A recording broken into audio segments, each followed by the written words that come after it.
Good morning guys, welcome to my YouTube channel mom's village recipes. So ನಿಮಗೆ ಮತ್ತೊಂದು ವ್ಲಾಗ್ಗೆ ಸ್ವಾಗತ. ಇದು ಮೋಸ್ಟ್ ಎಕ್ಸ್ಪೆಕ್ಟೆಡ್ ವ್ಲಾಗ್, ನಾನು ಮಾಡಲೇಬೇಕು ಅಂತ ಅಂದ್ಕೊಂಡಿರೋ ವ್ಲಾಗ್, ಪತ್ರೊಡೆ ರೆಸಿಪಿಯ ವ್ಲಾಗ್. ಇವತ್ತು ನಾನು ನಿಮಗೆ ಪತ್ರೊಡೆ ರೆಸಿಪಿಯನ್ನು ನಾನು ಶೇರ್ ಮಾಡ್ತಾ ಇದ್ದೇನೆ. ಸೊ ನಮ್ಮ ತೋಟದಲ್ಲಿ ಕೆಸುವಿನ ಎಲೆ ಇತ್ತು, ಅದನ್ನು ಕುಯ್ಕೊಳ್ತಾ ಇದ್ದೇವೆ. ಸ್ವಲ್ಪ ಅಷ್ಟು ನಮಗೆ ಸಿಕ್ಕಿದೆ, ಅದನ್ನು ತಗೊಂಡು ಬಂದಿದ್ದೇವೆ. ಸೊ ಇಲ್ಲಿ ಸ್ವಲ್ಪ ಇದೆ, ಇದರ ಎಲೆ ತುಂಬ ನೀಟಿದೆ ನೋಡಿ, ಅದಕ್ಕೆ ಇದನ್ನು ಕೂಡ ತಗೊಳ್ತಾ ಇದ್ದೇವೆ. ಸೊ ಹೇಗೆ ಪತ್ರೊಡೆ ಮಾಡೋದು ಅನ್ನೋದನ್ನು ನಿಮ್ಮ ಜೊತೆ ಸಹ ಶೇರ್ ಮಾಡಬೇಕು ಅನ್ನೋದು ನನಗೂ ತುಂಬಾ ಖುಷಿ ಇದೆ. ಸೊ ಕೊನೆಯವರೆಗೂ ಈ ವಿಡಿಯೋನ ನೋಡಿ, ವಿಡಿಯೋ ಇಷ್ಟ ಆಗಿದ್ದರೆ ನಮ್ಮ ಚಾನಲನ್ನು ಸಬ್ಸ್ಕ್ರೈಬ್ ಮಾಡಿಕೊಂಡು ನಮ್ಮ ವಿಡಿಯೋಗೆ ಒಂದು ಲೈಕ್ ಕೊಡಿ. ಸೊ ಈ ಒಂದು ಚಾನಲಲ್ಲಿ ಒಳ್ಳೆ ವೀಡಿಯೋಸ್ ಬರ್ತಾ ಇರುತ್ತೆ, ಹಳ್ಳಿ ವ್ಲಾಗ್ ಜೊತೆಗೆ ಹಳ್ಳಿಯ ರೆಸಿಪೀಸ್ ಕೂಡ ಬರ್ತಾ ಇರುತ್ತೆ. ಸೊ ಮಿಸ್ ಮಾಡ್ಕೊಳ್ಬೇಡಿ. ಇಲ್ಲಿ ನೋಡಿ ಗಾಯ್ಸ್, ಇದನ್ನು ನೀವು ಯಾರೆಲ್ಲ ನೋಡಿದ್ದೀರಾ, ಇದನ್ನು ನಾವು ರಚ್ಚಿವು ಅಂತ ಕರಿತೇವೆ. ತುಂಬ ದೊಡ್ಡದಿರ್ತದೆ, ಅಗಲವಾಗಿರ್ತದೆ ಇದರದ್ದು ಎಲೆ. ಸೊ ಇದರ ಏನು ಒಳಗೆ ಬೇರಿರ್ತದೆ, ಅದನ್ನು ನಾವು ಪದಾರ್ಥ ಮಾಡ್ತೇವೆ. ಸೊ ಇದರದ್ದು ಎಲೆ ಎಲ್ಲ ದೊಡ್ಡದಿರೋದ್ರಿಂದ ಇದನ್ನು ಯೂಸ್ ಮಾಡ್ತೇವೆ, ಏನಾದರೂ ಇದ್ದರೆ ಕ್ಲೀನ್ ಮಾಡಲಿಕ್ಕೆ, ಮಾಂಸ ಎಲ್ಲ ಕ್ಲೀನ್ ಮಾಡಲಿಕ್ಕೆಲ್ಲ ಇದ್ದರೆ. ಸೊ ಇದು ನಮ್ಮ ಕೆಳಗಿನ ತೋಟ. ಇಲ್ಲಿ ನೋಡಿ ಪೈನಾ್ಯಪಲ್ ಇದೆ, ಇದು ಕಾರ್ಡ್ ಪೈನಾ್ಯಪಲ್ಲು, ಒಳ್ಳೆದಿರುತ್ತೆ ಟೇಸ್ಟು. ಈ ಸರ್ತಿ ಒಂದೆರಡು ಆಗಿತ್ತು, ನೆಕ್ಸ್ಟ್ ಸರ್ತಿ ಆದರೆ ನಿಮಗೆ ತೋರಿಸ್ತೇನೆ. ಆ ಕಡೆ ಸೈಡ್ ಇನ್ನೂ 2 ಎಲೆ ಇದೆ ಅಂತ ಹೇಳಿ ಅಮ್ಮ ಕಟ್ ಮಾಡ್ಕೊಂಡು ಬರಲಿಕ್ಕೆ ಹೋದರು. ನೋಡಿ ಹೇಗಿದೆ ಅಂತ ಹೇಳಿ. ಇಲ್ಲಿ ನೋಡಿ ಅಂತೆ ಒಂದು ಹೂ ಇದೆ, ಪರ್ಪಲ್ ಕಲರ್ ಹೂವು. ನಾನು ಮಳೆಗಾಲದ ಸೀಸನಲ್ಲಿ ಬಿಡುವಂತಹ ಹೂಗಳ ವಿಡಿಯೋ ಮಾಡಿದ್ನಲ್ಲ, ಸೊ ಅದರಲ್ಲಿ ನೀವು ಅಬ್ಸರ್ವ್ ಮಾಡ್ಬೋದು, ಪರ್ಪಲ್ ಕಲರ್ ಹೂಗಳೇ ಜಾಸ್ತಿ ಇರೋದು, ಹೌದಲ್ಲ. ಇದು ಸುವರ್ಣಗೆಡ್ಡೆ. ಇದು ನಮ್ಮ ತೋಟದಲ್ಲಿ ಅಥವಾ ನಮ್ಮ ಮನೆ ಪಕ್ಕ ತುಂಬ ಇದೆ, ತುಂಬ ಆಗುತ್ತೆ ಸುವರ್ಣಗೆಡ್ಡೆ. ಆ ಗಿಡದ ಕೆಳಗಡೆ ಅಗಿದ್ರೆ ಸುವರ್ಣಗೆಡ್ಡೆ ಸಿಗುತ್ತೆ. ಅದು ತುಂಬಾ ಒಳ್ಳೆಯದು ಆರೋಗ್ಯಕ್ಕೆ. ಸೊ ತುಂಬ ಹೆಲ್ತ್ ಬೆನಿಫಿಟ್ಸ್ ಇದೆ ಅದರಲ್ಲಿ. ಇದು ಕೆಸು ಅಂತ ಹೇಳ್ತೇವಲ್ಲ, ಕೆಸುವಿನ ಗೆಡ್ಡೆ ಅಂತ ಬರುತ್ತಲ್ಲ, ಅದು ಆ ಕೆಸು. ಇದು ನೋಡಿ, ಇಲ್ಲಿ ನೋಡ್ಬೋದು ನೀವು, ಈಗಾಗಲೇ ಇದೆ, ಇದು ಕೊಳ್ತು ಹೋಗಿದೆ. ಇದರ ಕೆಳಗಡೆ ನಾವು ತೆಗೆದ್ರೆ ಕೆಸುವಿನ ಗೆಡ್ಡೆ ಇರ್ತದೆ, ಇದು ಸಹ ಪದಾರ್ಥ ಮಾಡ್ತೇವೆ ನಾವು. ಸೊ ಹೋಗೋಣ, ಸಿಕ್ತು ಎಲೆ. ಇಲ್ಲಿ ನೋಡಿ ನಮ್ಮದು ಲಿಟಲ್ ಲೆಮನ್ ಗಿಡ ಒಂದಿದೆ.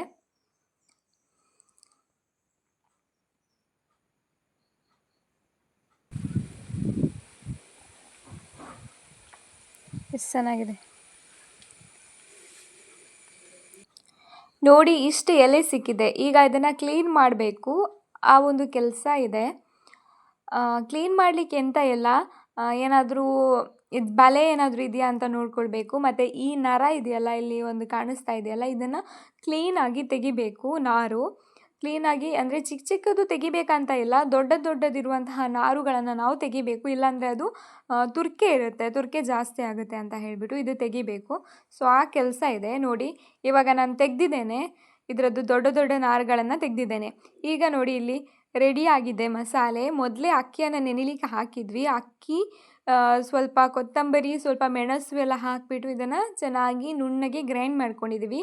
ಇದನ್ನು ಈಗ ಏನು ಮಾಡಬೇಕಂತ ಹೇಳಿದರೆ, ಈ ನಾವು ತಂದಿಟ್ಟಂತಹ ಕೆಸುವಿನ ಎಲೆ ಇದೆಯಲ್ಲ, ಈ ಎಲೆಗೆ ನಾವು ಚೆನ್ನಾಗಿ ಹಚ್ಚಬೇಕು. ಅಂದರೆ ಇದನ್ನು 2 ವಿಧಾನದಲ್ಲಿ ಪತ್ರೊಡೆ ಮಾಡ್ತಾರೆ. ಕೆಲವೊಬ್ಬರು ಎಲೆ ಕಡಿಮೆ ಇದ್ದರೆ ತಂದಂಥ ಎಲೆಯನ್ನು ಸಣ್ಣ ಕಟ್ ಮಾಡಿ, ಈ ಇದಿದೆಯಲ್ಲ, ಮಾಡಿಟ್ಟಂತಹ ಮಿಶ್ರಣ ಇದೆಯಲ್ಲ, ಅದಕ್ಕೆ ಸೇರಿಸಿ ಅದನ್ನು ಕಲಸಿ, ಕೆಲವೊಂದು ತೆಕ್ಕಿಯ ಎಲೆ, ಕೆಲವರು ಬಾಳೆ ಎಲೆಯಲ್ಲಿ ಹಾಕಿಬಿಟ್ಟು ಅದನ್ನು ಗಟ್ಟಿ ಥರ ಮಾಡ್ತಾರೆ. ಬಟ್ ನಾವು ಇಲ್ಲಿ ತುಂಬ ಎಲೆ ಇರುವುದರಿಂದ ಈ ಥರ ಮಾಡ್ತಾ ಇದ್ದೇವೆ. ಅಂದರೆ ಮಾಡಿರುವಂತಹ ಒಂದು ಅಕ್ಕಿಯ ಇದನ್ನು, ಮಿಶ್ರಣವನ್ನು ಈ ನಾವು ತಂದಿಟ್ಟಂತಹ ಕೆಸುವಿನ ಎಲೆಗೆ ಹಚ್ಚಿ ನಾವು ಪತ್ರೊಡೆ ಮಾಡ್ತಾ ಇದ್ದೇವೆ. ಈ ಥರ ಮಾಡಿದರೆ ತುಂಬ ಟೇಸ್ಟಿ ಆಗುತ್ತೆ.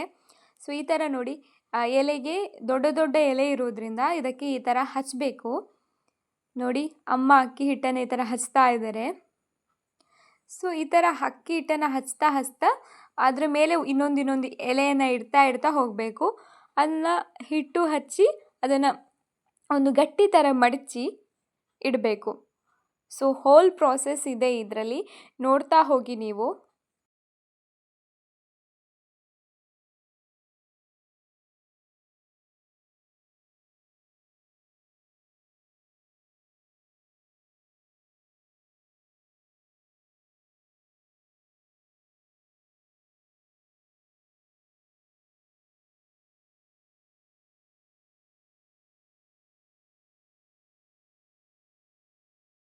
ನೋಡಿ ಈ ಥರ ಫೋಲ್ಡ್ ಮಾಡ್ಕೊಳ್ಬೇಕು. ಫೋಲ್ಡ್ ಮಾಡಿದ ಭಾಗಕ್ಕೂ ಕೂಡ ಮಸಾಲೆಯನ್ನು ಹಚ್ಕೊಳ್ಬೇಕು. ಇನ್ನೊಂದು ಸೈಡ್ ಫೋಲ್ಡ್ ಮಾಡಿಕೊಂಡು ಈ ಸೈಡ್ಗೂ ಕೂಡ ನಾವು ಹಚ್ಕೊಳ್ಬೇಕು.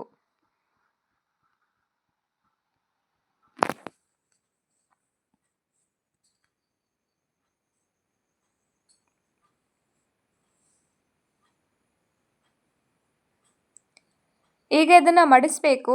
ಮಡಚಿದ ಸೈಡ್ಗೂ ಕೂಡ ಹಚ್ತಾ ಹೋಗಬೇಕು ನೋಡಿ ಈ ಥರ.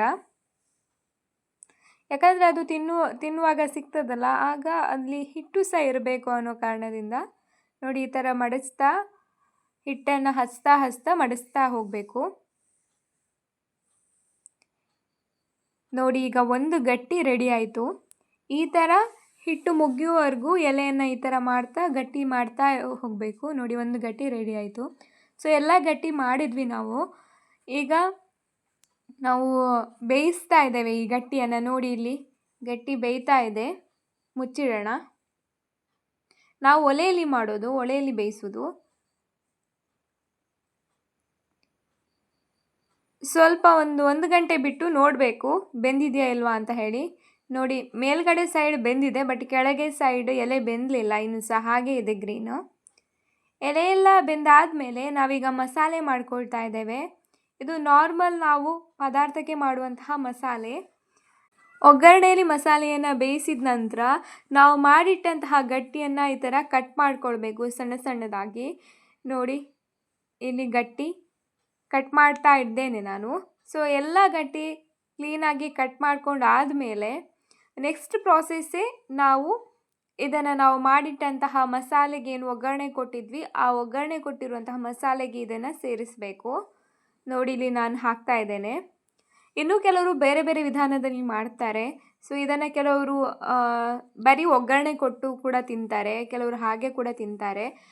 ಸೊ ನಾವು ಈ ಥರ ಮಾಡುವಂಥದ್ದು. ನೋಡಿ ಮಸಾಲೆಗೆ ಹಾಕಿದ್ವಿ. ಈಗ ಇದನ್ನು ಚೆನ್ನಾಗಿ ತಿರುಗಿಸ್ಬೇಕು. ಪತ್ರೊಡೆಗೆ ನಾವು ಮಾಡಿಟ್ಟಂತಹ ಮಸಾಲೆ ಚೆನ್ನಾಗಿ ಹಿಡಿಬೇಕು.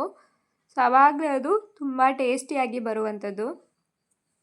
ನಾವು ಮಾಡಿದ ತಕ್ಷಣ ತಿಂದರೆ ಅದರಲ್ಲಿ ಅಷ್ಟು ಮಜಾ ಇರೋದಿಲ್ಲ. ಸ್ವಲ್ಪ ಹೊತ್ತು ಬಿಟ್ಟು ತಿನ್ನಬೇಕು. ಅದೆಲ್ಲ ಸತ್ವ ಅಂದರೆ ಅದೆಲ್ಲ ಉಪ್ಪು, ಹುಳಿ, ಖಾರ ಎಲ್ಲ ಇಟ್ಕೊಂಡಾದಮೇಲೆ ತುಂಬಾ ಟೇಸ್ಟಿಯಾಗಿ ಬರುತ್ತೆ. ನೋಡಿ ಇದನ್ನು ಚೆನ್ನಾಗಿ ಮಿಕ್ಸ್ ಮಾಡ್ಕೊಳ್ಬೇಕು. ನೋಡಿ ಈ ಥರ ಮಿಕ್ಸ್ ಮಾಡ್ಕೊಳ್ಬೇಕು. ಒಮ್ಮೆ ಟ್ರೈ ಮಾಡಿ ನೋಡಿ, ನೀವು ಯಾವತ್ತೂ ಬಿಡೋದಿಲ್ಲ, ಅಷ್ಟು ಚೆನ್ನಾಗಿ ಇರುತ್ತೆ. ನಾನು ಈ ಸರ್ತಿ ಇದು ಒಂದು 5ನೇ ಸರ್ತಿ ತಿಂತಿರುವಂಥದ್ದು ಪತ್ರೊಡೆ. ತುಂಬ ಸತಿ ಮಾಡಿದ್ದೇವೆ, ಬಟ್ ಅದರ ರೆಸಿಪಿ ನನಗೆ ಅಪ್ಲೋಡ್ ಮಾಡಲಿಕ್ಕೆ ಆಗಿರಲಿಲ್ಲ. ಬಟ್ ಇವತ್ತು ಸಹ ಅಷ್ಟೇ ನನಗೆ ಮಸಾಲೆ ರುಬ್ಬಿರುವಂಥದ್ದು ಮತ್ತು ಕೆಲವೊಂದು ಹಿಟ್ಟು ತಯಾರಿಸಿರುವಂತಹ ವಿಡಿಯೋ ಮಾಡಲಿಕ್ಕಾಗಲಿಲ್ಲ ಅನ್ಫಾರ್ಚುನೇಟ್ಲಿ. ಸೊ ಬಟ್ ಆದರೂ ಕೂಡ ನಾನು ಎಷ್ಟು ವಿಡಿಯೋ ಮಾಡ್ಕೊಂಡಿದ್ದೀನೋ ಅಷ್ಟನ್ನು ನಿಮ್ಮ ಜೊತೆ ಶೇರ್ ಮಾಡೋಣ ಅಂತ ಹೇಳಿ ಈ ವಿಡಿಯೋ ಅಪ್ಲೋಡ್ ಮಾಡಿದೆ. ಸೊ ಫೈನಲಿ ಪತ್ರೊಡೆ ರೆಡಿ ಆಯಿತು. ಸೊ ಈ ವಿಡಿಯೋ ಇಷ್ಟ ಆಗಿದ್ದರೆ ನಮ್ಮ ಚಾನಲನ್ನು ಸಬ್ಸ್ಕ್ರೈಬ್ ಮಾಡಿಕೊಂಡು ವಿಡಿಯೋಗೆ ಲೈಕ್ ಮಾಡಿ.